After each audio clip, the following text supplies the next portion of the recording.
যেটা নিয়ে তোলপাড় হচ্ছে চারিদিকে। এই যে বলছি না এত কিছু করবে ভারত, তার খরচ মাত্র 182 টাকা থেকে 190 টাকা।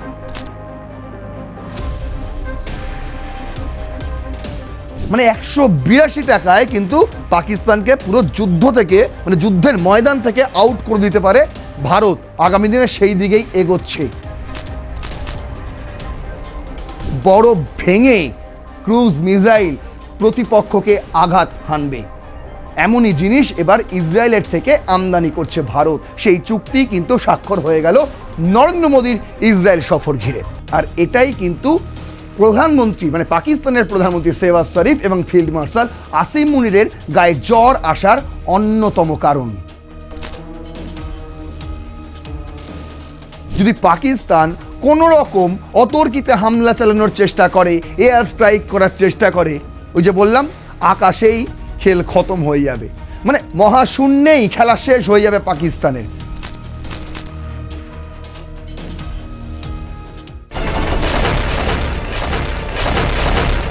পাগল হয়ে গিয়েছেন পাকিস্তানের প্রধানমন্ত্রী শেহবাজ শরীফ, পাগল হয়ে গিয়েছেন পাকিস্তানের field marshal chief of army staff Asim মুনির।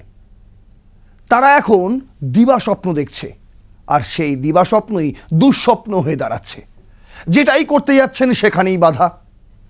এমন পাগল হয়ে গিয়েছেন, বিশেষ করে ভারতের সঙ্গে ইউরোপীয় ইউনিয়নের যে এফটিএ, ভারতের সঙ্গে ফ্রান্সের যে এফটিএ, ভারতের সঙ্গে ইসরায়েলের যে এফটিএ এবং ডিফেন্স প্যাক্ট, এইসব দেখে তারা নিজেদের ঠিক রাখতে পারছে না। আর ঠিক সেই কারণেই হঠাৎ করে আফগানিস্তানে হামলা করে বসলো। ভাবছে এই হামলা করার পরে হয়তো ডোনাল্ড ট্রাম্পের একটু স্নেহ পাবো, আরও একবার গিয়ে লাঞ্চ খাওয়ার সুবিধা পাবো, আরও একবার গিয়ে ডিনার খাওয়ার সুবিধা পাবো হোয়াইট হাউসে। আর সেই কারণে তারা এখন আবোল তাবোল কাজকর্ম করে চলেছে। কিন্তু আগামী দিন তাদের জন্য আরও খারাপ আসতে চলেছে। কেন বলছি? তার কারণ chief of army staff field marshal, পাকিস্তানের সর্বশক্তিমান ব্যক্তি হওয়ার পর আসিম মুনির যে স্বপ্ন দেখেছিলেন যে ভারতের সঙ্গে একটা যুদ্ধ করতে হবে, হারি জিতি পরের কথা, আগে যুদ্ধ করব এবং পাকিস্তানে যারা বাসিন্দা, যারা কট্টর মৌলবাদী, তাদের কাছে নিজেকে একজন জনপ্রিয় ব্যক্তি হিসেবে প্রতিষ্ঠা করব। আজ তার সেই স্বপ্ন অচিরেই মলিন হতে চলেছে। কেন বলছি তা জানতে হলে দেখতে হবে আজকের এই গোটা এপিসোড। শুরু করছি রণক্ষেত্র, আপনাদের সঙ্গে রয়েছে আমি নারায়ণ। আজকের আমাদের headlines: India Israel superiority, Pakistan's nightmare. India ইসরায়েলের যে প্যাক্ট হয়েছে, যে ডিফেন্স প্যাক্ট হয়েছে, যে এফটিএ চুক্তি নিয়ে কথাবার্তা হয়েছে, যা যা হয়েছে এই যাবৎকালে নরেন্দ্র মোদীর ইসরায়েল সফর ঘিরে, আর তাতেই কিন্তু আতঙ্ক গ্রাস করেছে পাকিস্তানের। আগেই আপনাদের বলেছি সংসদে একটা নিন্দা প্রস্তাব পাশ করেছে, তাতেই তারা ক্ষান্ত থাকেনি। যখন ইসরায়েল মোদী ছাড়ছেন ঠিক সেই সময় আফগানিস্তানে হামলা করে বসলো। কেন সেটা জানতে হলে আজকের গোটা এপিসোডটা আপনাদের দেখতে হবে। দেখুন, প্রথম স্লাইডেই আমি রেখেছি সেই দিন 26শে ফেব্রুয়ারি, যে দিনটা পাকিস্তানের ইতিহাসে কালো দিন হয়ে থাকবে। কেন বলছি? এই দিনেই মিনিস্ট্রি অফ এক্সটার্নাল অ্যাফেয়ার্স এই নোটিশ জারি করে এবং তাতে লেখা থাকে ইন্ডিয়া ইসরায়েল জয়েন্ট স্টেটমেন্ট। এই যে ইসরায়েল সফর করলো ভারতের প্রধানমন্ত্রী নরেন্দ্র মোদী, সেই সফরকালে কি কি চুক্তি হলো এবং কেন সেই চুক্তিতে ভয় পাচ্ছে পাকিস্তান, সেই বিষয়ে বিশদে রয়েছে এই স্টেটমেন্টে। আর সেই দিন থেকেই কিন্তু পাকিস্তানের আসিম মুনির শেহবাজ শরীফের গায়ে 104 ডিগ্রি জ্বর। দেখুন কি কি ছিল এই স্টেটমেন্টে, জয়েন্ট স্টেটমেন্ট। সেখানে লেখা ছিল নিরাপত্তা ও প্রতিরক্ষা, অস্ত্র ক্রয় চুক্তি। ভারত ইসরায়েল থেকে প্রায় $8.7 বিলিয়ন প্রতিরক্ষা সরঞ্জাম কেনার অনুমোদন দিয়েছে। এর মধ্যে রয়েছে স্পাইস 1000 প্রিসিশন গাইডেড বোমা। এটা ইসরায়েলের থেকে ভারত এবার কিনবে। আর কি কি কিনবে? র্যাম্পেজ, আকাশ থেকে ভূমিতে নিক্ষেপযোগ্য মিসাইল, আর air LORA supersonic ballistic missile এবং ice breaker cruise missile, AI প্রযুক্তি সম্পন্ন। বুঝতে পেরেছেন? বরফ ভেঙে ক্রুজ মিসাইল প্রতিপক্ষকে আঘাত হানবে। এমনই জিনিস এবার ইসরায়েলের থেকে আমদানি করছে ভারত। সেই চুক্তি কিন্তু স্বাক্ষর হয়ে গেল নরেন্দ্র মোদীর ইসরায়েল সফর ঘিরে। যৌথ উৎপাদন করবে কি কি? মেক ইন ইন্ডিয়ার আওতায় ড্রোন ও মিসাইল সিস্টেমের যৌথ গবেষণা ও উৎপাদনের ওপর জোর দেওয়া হয়েছে। লক্ষ্য প্রযুক্তি স্থানান্তর ও দেশীয় সক্ষমতা বৃদ্ধি। এর মধ্যেই রয়েছে আয়রন ডোম এবং আয়রন বিম। ইসরায়েল এই ডিফেন্স সিস্টেম নিয়ে কিন্তু কামাল দেখাচ্ছে বছরের পর বছর। এবার ভারতও সেই একই প্রযুক্তি স্থানান্তর করবে এবং দেশীয় সক্ষমতায় তৈরি করবে আয়রন ডোম, দেশীয় সক্ষমতায় তৈরি করবে আয়রন বিম। আর এটাই কিন্তু প্রধানমন্ত্রী মানে পাকিস্তানের প্রধানমন্ত্রী শেহবাজ শরীফ এবং ফিল্ড মার্শাল আসিম মুনিরের গায়ে জ্বর আসার অন্যতম কারণ। কেন? আগামী দিনে আর যুদ্ধ করতে পারবে না, যুদ্ধ করলেই আগেই শেষ হয়ে যাবে, মানে মহাশূন্যেই খেল খতম হয়ে যাবে পাকিস্তানের। কিভাবে সেটা বোঝাচ্ছি আপনাদের। আর কি কি হয়েছে চুক্তি? প্রযুক্তি এবং ফিনটেকে হয়েছে। ইউপিআই সংযোগ, ভারতের ইউপিআই এবং ইসরায়েলের পেমেন্ট সিস্টেমের মধ্যে সংযোগ স্থাপনের চুক্তি হয়েছে। এর ফলে দুই দেশের মধ্যে ডিজিটাল লেনদেন সহজ হবে এবং সীমান্ত পারাপারের পেমেন্টে গতি আসবে। বুঝতে পারছেন? এবার আমরা ইসরায়েলের সঙ্গে অনলাইনে ট্রানজ্যাকশান করব, অনলাইনে। সেই বিষয়ে কিন্তু কাজ এগোচ্ছে, সেই চুক্তি স্বাক্ষর হয়েছে। আর্টিফিশিয়াল ইন্টেলিজেন্স এআই ডিপার্টমেন্টও কিন্তু ভারত ইসরায়েল একসঙ্গে কাজ করবে। কিভাবে? বলছে কৃত্রিম বুদ্ধিমত্তা ও সাইবার নিরাপত্তা খাতে সহযোগিতার জন্য নতুন সমঝোতা স্মারক স্বাক্ষরিত হয়েছে। লক্ষ্য ডিজিটাল অবকাঠামো সুরক্ষা ও উন্নত প্রযুক্তি বিনিময়। আপনাদের জানিয়েছিলাম ইউরোপীয় ইউনিয়নের সঙ্গে যে এফটিএ চুক্তি স্বাক্ষর হয়েছিল ভারতের, সেই এপিসোডেই আপনাদের জানিয়েছিলাম যে ইউরোপের সঙ্গেও কিন্তু ভারত এই নিয়ে কাজ করছে, বিশেষ করে সাইবার নিরাপত্তায়। ওই যে দেখেন না, পাকিস্তানের জঙ্গি সংগঠনগুলো হঠাৎ হুটহাট করে সোশ্যাল মিডিয়ায় একটা ভিডিও বার্তা দিয়ে দেয়, আমরা এই করব, আমরা সেই করব। আর কি বলে তারা? যে আত্মঘাতী বোমারু মানে আত্মঘাতী নয়, আসলে আল্লাহর জন্য জীবন দান করা। এই সমস্ত তারা কথাবার্তা সোশ্যাল মিডিয়ায় ছড়িয়ে দেয় এবং বিভিন্ন লিঙ্ক থেকে সেগুলো সাধারণ মানুষের চোখে পড়ে। সেগুলো কিন্তু ক্ষতিকর হয়ে দাঁড়ায় আগামী দিনের জন্য। আর সেগুলোকেই বন্ধ করতে সাইবার নিরাপত্তা খাতে এবার ইউরোপীয় ইউনিয়ন তো কাজ করবেই ভারতের সঙ্গে, ফ্রান্স তো রয়েইছে, আরও একটা দেশ জুড়ে গেল ইসরায়েল। কি বলছে? সাইবার সেন্টার, ভারতে একটি Indo Israel cyber centre of excellence স্থাপনের সিদ্ধান্ত নেওয়া হয়েছে, যা সাইবার প্রতিরক্ষা ও দক্ষতা উন্নয়নে ভূমিকা রাখবে। এটা কারা করবে? এটা কিন্তু ইন্দো আর ইসরায়েলের যৌথ উদ্যোগে এই Indo Israel cyber centre of excellence স্থাপন হবে ভারতে। আর কি কি স্বাক্ষর হয়েছে? অর্থনীতি এবং বাণিজ্য, ভারত ইসরায়েল দ্রুত একটি মুক্ত বাণিজ্য চুক্তি চূড়ান্ত করার লক্ষ্যে কাজ করছে। প্রথম দফার আলোচনা ফেব্রুয়ারি 2026-এ সম্পন্ন হয়েছে। মানে এফটিএ নিয়ে প্রথম দফার আলোচনা সম্পন্ন করে এসছেন নরেন্দ্র মোদী ইসরায়েল সফরে। এবার শুধু ধাপে ধাপে কথা এগোবে, আলোচনা হবে এবং একটা সময় দেখবেন যে এটাও হয়ে গিয়েছে মুক্ত বাণিজ্য চুক্তি। মানে ইসরায়েল থেকে ভারতে যে পণ্য আসবে তার জন্য কোনো শুল্ক দিতে হবে না, আবার ইন্ডিয়া থেকে ইসরায়েলে যে পণ্য যাবে তার জন্য কোনো শুল্ক দিতে হবে না, যেটা ইউরোপীয় ইউনিয়নের সঙ্গে স্বাক্ষর হয়েছে, ফ্রান্সের সঙ্গে স্বাক্ষর হয়েছে। এইবার ইসরায়েলের সঙ্গেও স্বাক্ষর হতে চলেছে। তার প্রথম দফার কথাবার্তা ফাইনাল করে এসছেন নরেন্দ্র মোদী। আর কি কি রয়েছে? দ্বিপাক্ষিক বিনিয়োগ, সেপ্টেম্বর 2025-এ স্বাক্ষরিত দ্বিপাক্ষিক বিনিয়োগ চুক্তিকে স্বাগত জানানো হয়েছে, যা ব্যবসায়িক নিরাপত্তা ও বিনিয়োগের পরিবেশ আরও শক্তিশালী করবে। কৃষি ও অন্যান্য ক্ষেত্রে কৃষি গবেষণায় India Israel innovation centre for agriculture স্থাপনের চুক্তি হয়েছে, উন্নত কৃষি প্রযুক্তি ও গবেষণা সহযোগিতা বাড়ানোর লক্ষ্য নিয়ে। এটাও কিন্তু একটা হচ্ছে। দেখতে পাচ্ছেন একদিকে যেমন প্রযুক্তিকে গুরুত্ব দেওয়া হচ্ছে, Indo Israel cyber centre of excellence স্থাপন করা হবে ভারতে, অন্যদিকে কৃষিক্ষেত্রকেও কিন্তু গুরুত্ব দেওয়া হয়েছে ভারতের প্রধানমন্ত্রী নরেন্দ্র মোদীর ইসরায়েল সফরে। সেখানেও কিন্তু India Israel innovation centre for agriculture একটি ভবন স্থাপন করা হবে, যেখানে উন্নত কৃষি প্রযুক্তি এবং সেসব বিষয়ে গবেষণা করা হবে। শ্রম গতিশীল, বলছে আগামী 5 বছরের নির্মাণ ও অন্যান্য খাতের জন্য ভারত থেকে অতিরিক্ত 50,000 শ্রমিক ইসরায়েলে পাঠানোর বিষয়ে সম্মতি হয়েছে।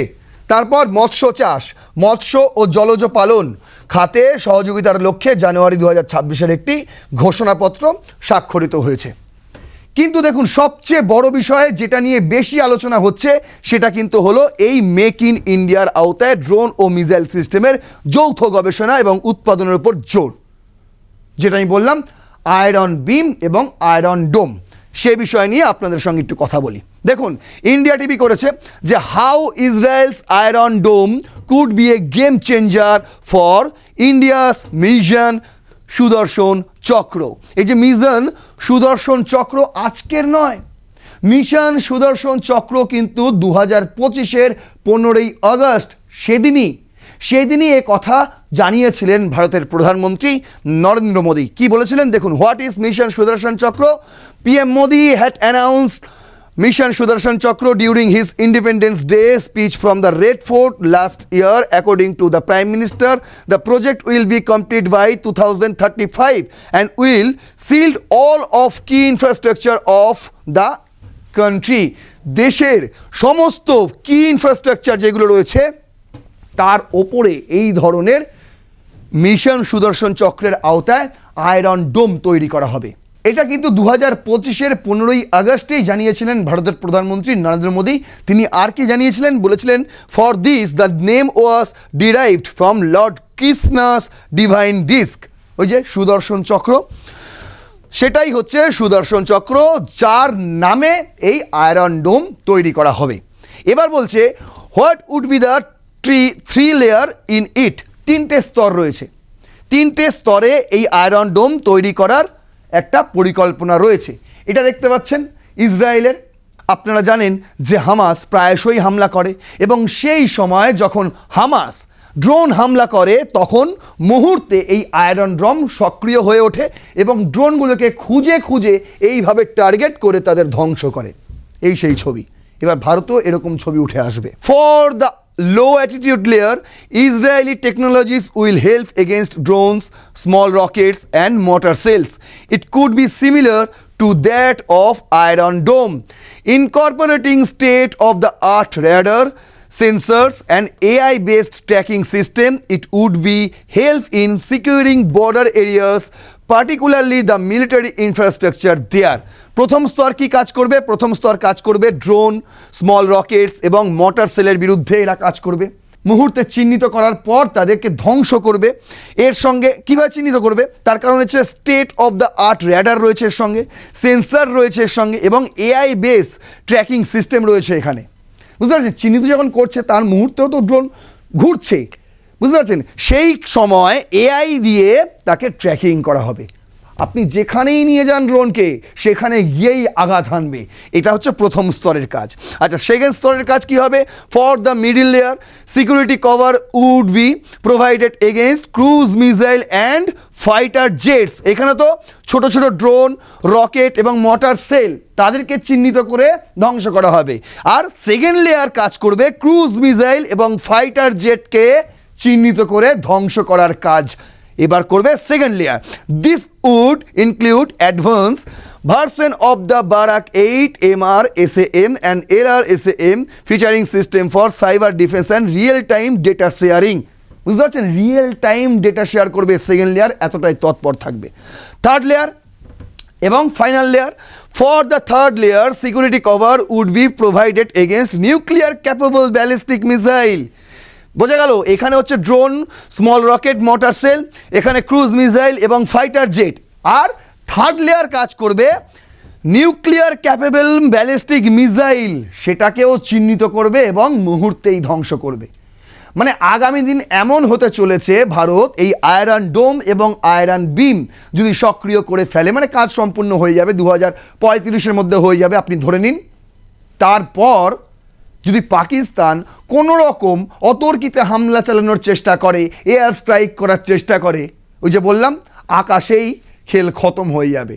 মানে মহাশূন্যেই খেলা শেষ হয়ে যাবে পাকিস্তানের। যুদ্ধে তারা এন্ট্রি পর্যন্ত করতে পারবে না, যুদ্ধ তো অনেক দূরে থাকবে। ইন্ডিয়া টুডে করেছে যে how iron dome could further boost India's aids. কিভাবে করবে? মানে বিশেষ করে ইসরায়েল বলছে the iron dome would help India in countering Pakistani drones and China's swarm drone strategy. চায়নাও মানে চায়নাকেও আটকে দেবে আর পাকিস্তানকেও আটকে দেবে, একটাই সিস্টেম।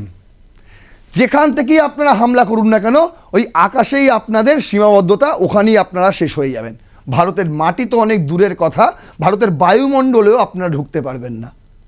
এমনই সিস্টেম আগামী দিনে হতে চলেছে। Developed by Israel, the iron dome system has success rate of up to 90%। ইসরায়েলে এই আয়রন ডোম সিস্টেমের সাকসেস রেট হচ্ছে 90%। আর কি, it is effective against Rockets, motors, short range missile and drones. It also avoids missiles and projectiles that may hit empty areas. It can also help in analyzing real-time threats. One launcher has around 20 Tamir interceptor missiles. এইগুলো তো রয়েইছে। এবার বলি আপনাদের সবচেয়ে বড় যে খবর, যেটা নিয়ে তোলপাড় হচ্ছে চারিদিকে। এই যে বলছি না এত কিছু করবে ভারত, তার খরচ মাত্র 182 টাকা থেকে 190 টাকা। কিভাবে বলছি হিসাব করে দেখুন। বলছে কি details regarding the $2 iron beam system. এই আয়রন বিম সিস্টেমে মানে এক একটা শটারে মাত্র $2 মানে $2 করে খরচ হয়। কি বলছে, technologies unlike the missile based iron dome, iron beam use a 100 kilowatt class high energy laser, অবশ্যই targeting designed to destroy rockets, mortar shells and drones. Cost, the $2 per shot cost allows for affordable high volume defense against swarm attacks. Deployment, it is designed to work as a layer within Israel exciting defense system. এবার আপনি বলুন $2, $1 সমান এখন হচ্ছে, ধরুন আপনি যদি 91 টাকাই ধরেন তাহলে $2 সমান 182 টাকার মতন। মানে 182 টাকায় কিন্তু পাকিস্তানকে পুরো যুদ্ধ থেকে মানে যুদ্ধের ময়দান থেকে আউট করে দিতে পারে ভারত। আগামী দিনে সেই দিকেই এগোচ্ছে প্রযুক্তি। এই সেই সুদর্শন চক্র মিশনের কাল্পনিক চিত্র। আগামী দিনে এই জিনিস আপনারা দেখতে পারবেন ভারতে, যেখানে পাকিস্তান তো দূরের কথা, চায়না পর্যন্ত এন্ট্রি নিতে পারবে না। এমনটাই শক্তিশালী আয়রন ডোম এবং আয়রন বিম তৈরি হচ্ছে। মানে ডিফেন্স সিস্টেম, ভারতের ডিফেন্স সিস্টেম আমূল বদলে যাচ্ছে। আর সেই কারণেই তো হেডলাইন হয় the game changer for India, যা আগামী দিনে ভারতের প্রতিরক্ষা ব্যবস্থাকে আমূল বদলে দেবে। আর এটাই সবচেয়ে বড় আতঙ্কের কারণ হয়ে দাঁড়িয়েছে পাকিস্তানের কাছে। তাহলে এবার কিভাবে ভারতের সঙ্গে যুদ্ধ হবে, কিভাবে পাকিস্তানের মৌলবাদী, কট্টর মৌলবাদী যারা, তাদের সমর্থন পাবে আসিম মুনির, শেহবাজ শরীফরা, কিভাবে পাকিস্তানের গদিতে এরা বছরের পর বছর, দশকের পর দশক মানুষকে ঠকিয়ে বসে থাকতে পারবে। এখন সেই নিয়েই মাথা ব্যথা শেহবাজ শরীফ এবং আসিম মুনিরের। দেখা যাক কি হয়, কোন দিকে এগোয় ভারত, কোন দিকে এগোয় আর পাকিস্তান কোন দিকে পেছোয়, সেদিকে আমাদের নজর থাকবে। আমার এই এপিসোড যদি ইনফরমেটিভ লাগে তাহলে অবশ্যই আপনাদের গুরুত্বপূর্ণ মতামত জানাবেন কমেন্ট বক্সে লিখে, শেয়ার করবেন, আরও 5 জনকে দেখার সুযোগ করে দেবেন, আর অবশ্যই লাইক করবেন ভিডিওটি, সাবস্ক্রাইব করবেন আর প্লাস নিউজ 24x7, আর দেখতে থাকুন রণক্ষেত্র। জয় হিন্দ, বন্দে মাতরম।